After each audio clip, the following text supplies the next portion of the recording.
본문 말씀은 마태복음 3장 1절에서 2절입니다. 그때에 세례 요한이 이르러 유대 광야에서 전파하여 말하되 회개하라 천국이 가까이 왔느니라 하였으니. 아멘. 할렐루야. 오늘 본문이 짧죠. 설교의 실제 내용은 본문이 담긴 마태복음 3장 전체를 대상으로 하겠습니다. 많이 아시는 대로 마태복음 3장은 두 가지 에피소드로 간략하게 구성됩니다. 사실상 전반부와 후반부는 연결되어 있기에 한 가지 에피소드로 볼 수 있습니다. 전반부에서 세례 요한이 광야에서 회개를 외치며 많은 사람들이 그에게 나와 세례를 받고, 또 세례 요한이 예수 그리스도를 사람들에게 안내하고 나서 후반부 13절에서 예수께서 친히 세례 요한에 나와 세례를 청하고 받으시는 것으로 구성됩니다. 오늘 설교 내용의 개략 벌써 끝났습니다. 그러나 마태복음 3장에는 상당히 많은 또 주제들을 포함하고 있습니다. 우선 세례 요한이 어떤 사람이었는가? 오늘 본문은 세례 요한을 이미 이사야 선지자가 예언한 바로 그 인물임을 강조합니다. 광야에 외치는 자의 소리가 있다. 말하되 너희들은 주의 길을 준비하여라. 그가 오실 길을 곧게 하라. 3장 3절이죠. 예수께서 오실 길은 미리 예비하기 위한 사명을 가지고 태어난 사람이 바로 세례 요한인 것입니다. 누가복음 1장에서는 세례 요한의 탄생 과정이 예수님처럼 자세히 기록하고 있습니다. 자료들에 의하면 세례 요한은 당시 쿰란 공동체 등의 에세네파의 한 사람이었다고 합니다. 그가 광야의 거처를 두고 살았다는 점을 보면 충분히 근거가 있습니다. 그는 광야에서 살았고 광야의 척박함에 적응하며 살았습니다. 광야에서도 살진 짐승들이 가끔 있었을 것이고 양떼도 거느릴 수 있었을까 모르지만 그는 야생에서 얻을 수 있는 최소한의 것으로 살았음을 암시하는 기록이 바로 이것입니다. 이 요한은 낙타털 옷을 입고 허리에 가죽띠를 띠고 음식은 메뚜기와 석청이었더라. 4절의 말씀이죠. 석청은 야생꿀이라고 하고 또 꽃가루로도 알려져 있습니다. 척박한 곳에서 메뚜기와 야생꿀은 배불리 먹을 만큼 흔하지 않았을 터인데 그는 음식조차 배불리 먹을 수 없는 곳에서 철저히 금욕적인 삶을 산 것이 분명합니다.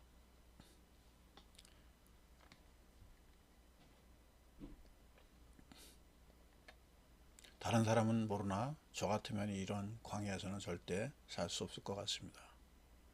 삼시세끼를 다 먹고 사는 것이 습관이 되어 있기 때문입니다. 이 광야 사람들의 외치는 소리에 사람들이 반응합니다. 각처에서 세례 요한에게 나아옵니다. 그리고 죄를 자복합니다. 그리고 세례를 받습니다. 아주 놀라운 광경입니다. 사람들의 마음이 열리고 있습니다. 메시아에 대한 기대는 점차 현실화되고 있습니다. 모든 일에는 이렇게 징조가 있기 마련입니다. 마찬가지로 오늘날 우리가 겪는 일들이 너무나 자연스럽게 여겨질 때 우리는 하나님이 계획하시는 일에 대하여 눈과 귀를 닫을 수 있다는 것을 기억해야 될 필요가 있습니다. 그런데 오늘날 세례를 요한이 베푸는 장면은 아주 좋은 징조입니다. 메시아가 오는 순간이기 때문입니다.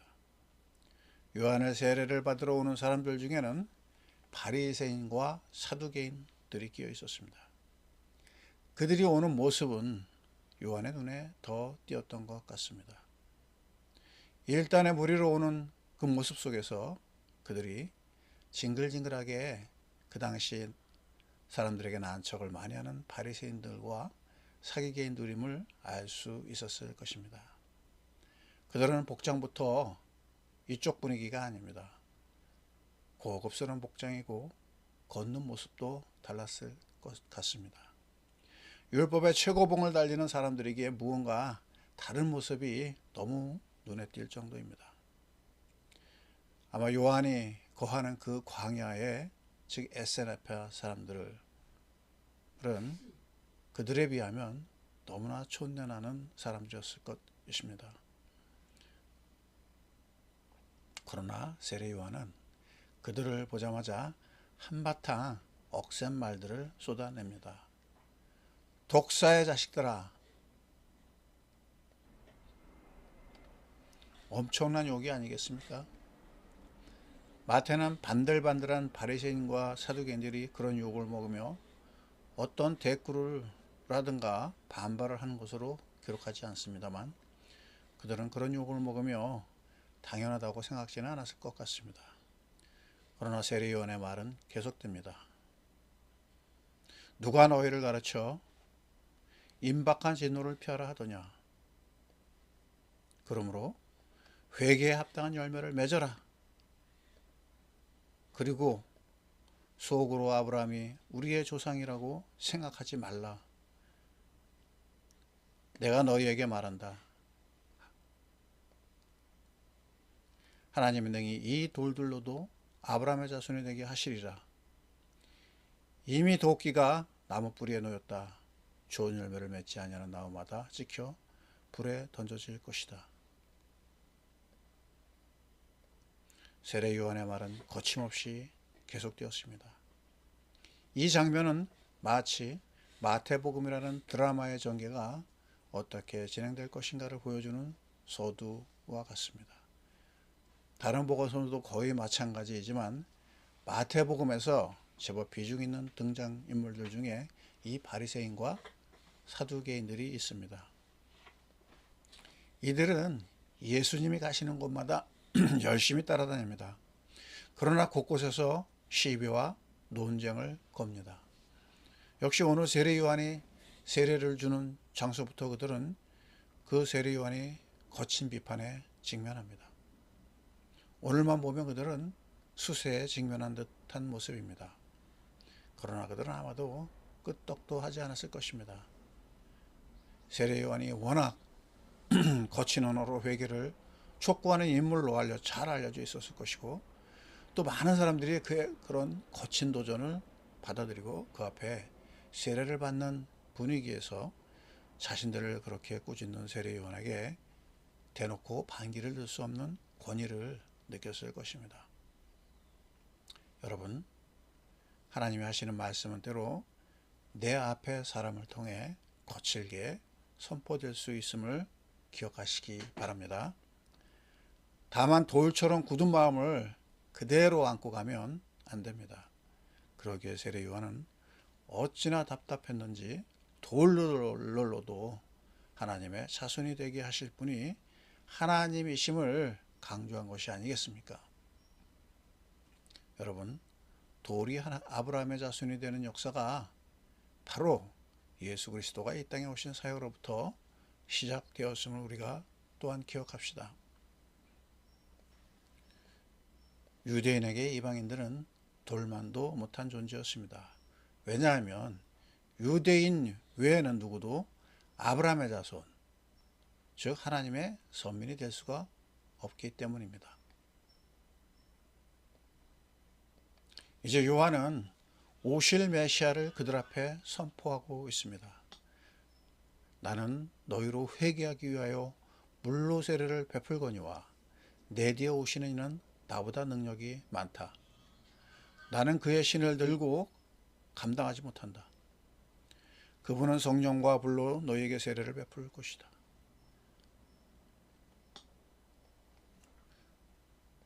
그는 손에 키를 들고 자기 타작마장을 깨끗하게 하시어 알곡은 모아서 곳간에 들이고 쭉쭉이는 꺼지지 않는 불에 태우실 것이다.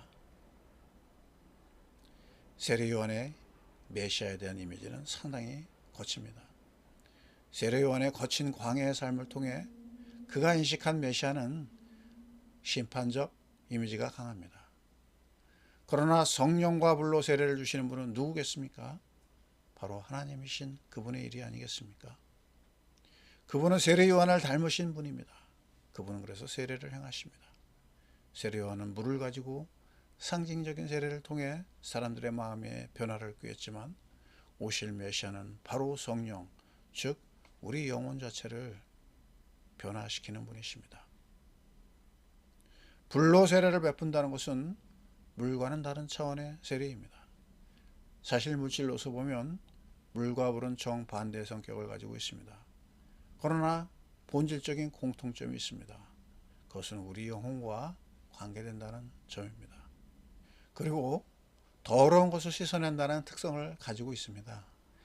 물은 씻어내지만 불은 아예 태워 없앤다는 점이 다릅니다. 물은 한시적이지만 불은 근본적입니다.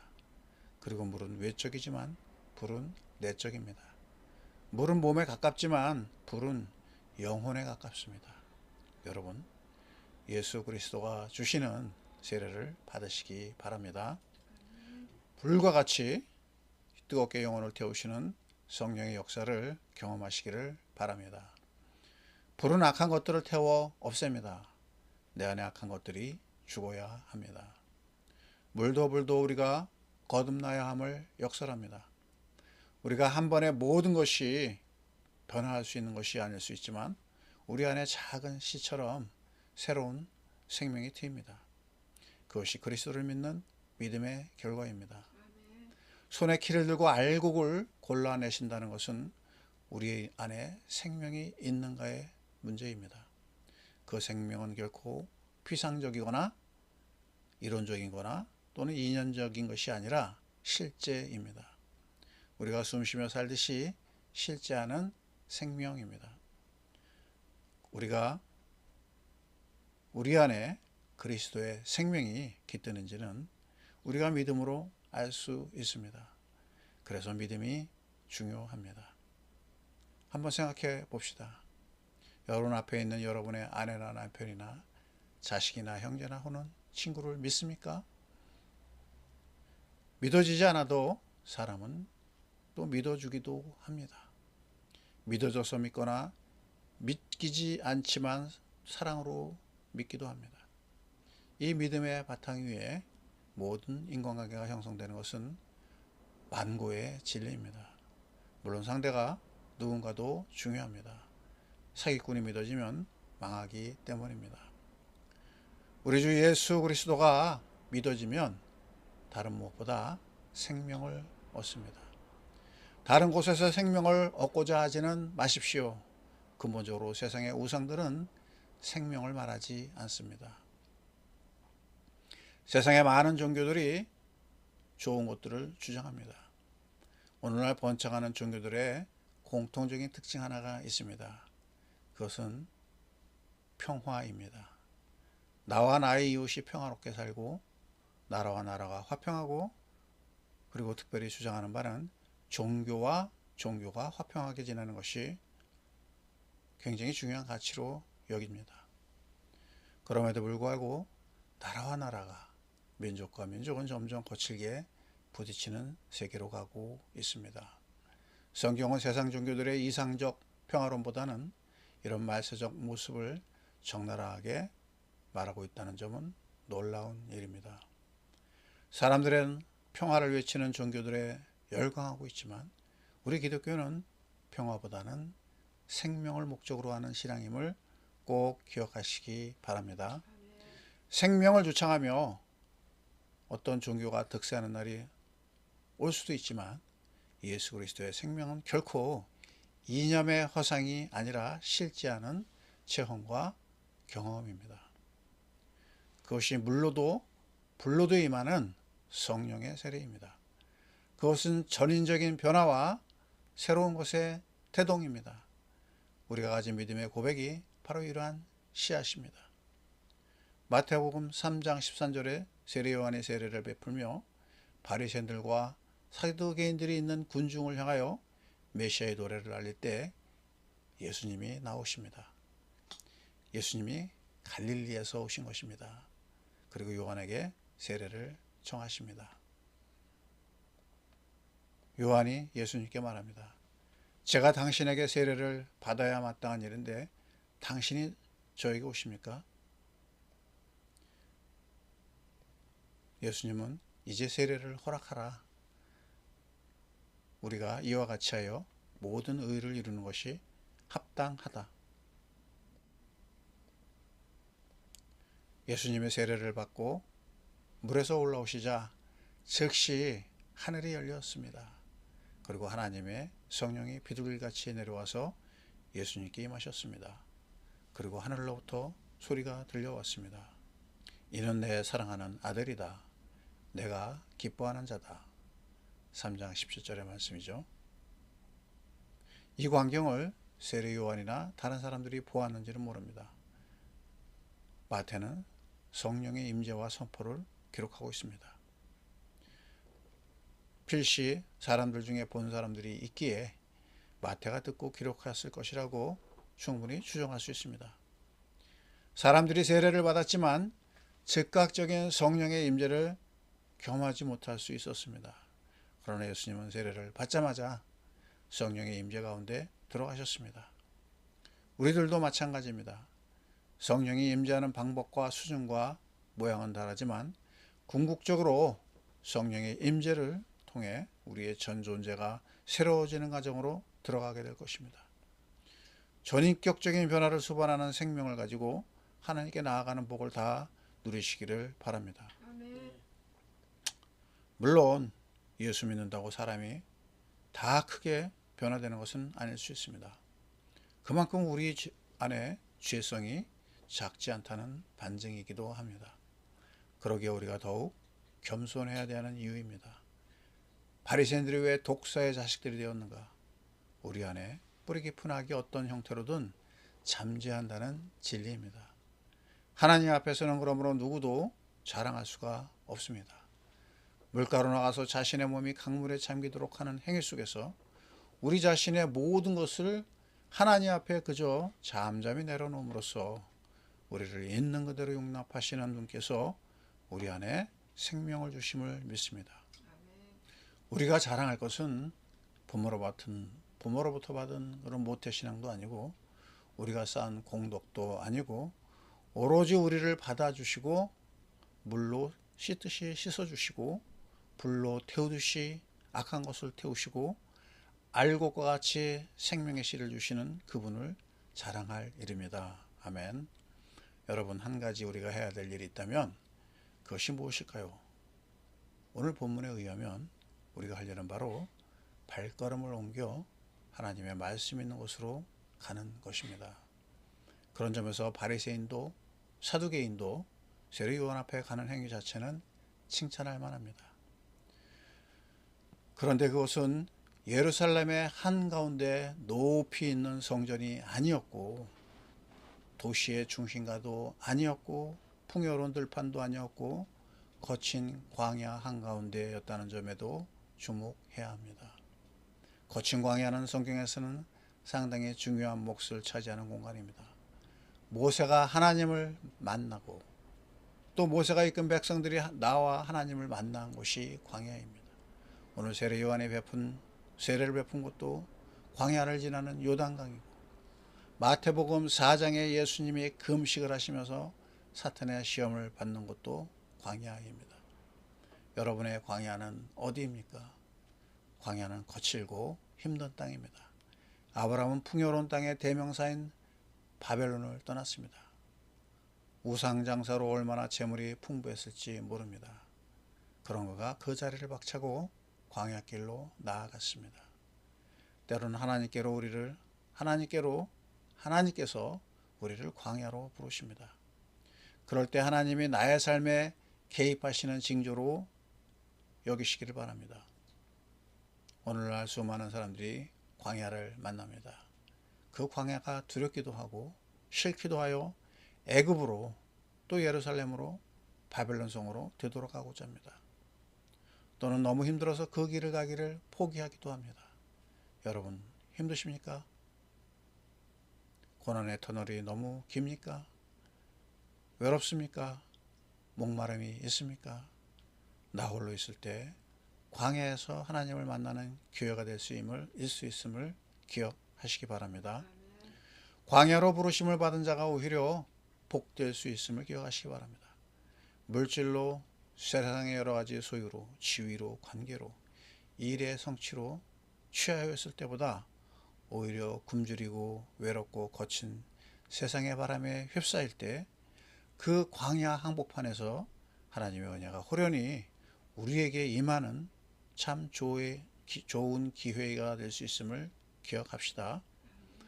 광야로 나아가기를 두려워 말고 오로지 하나님과 내가 만나는 간섭받지 않는 그곳으로 나아가시기를 바랍니다.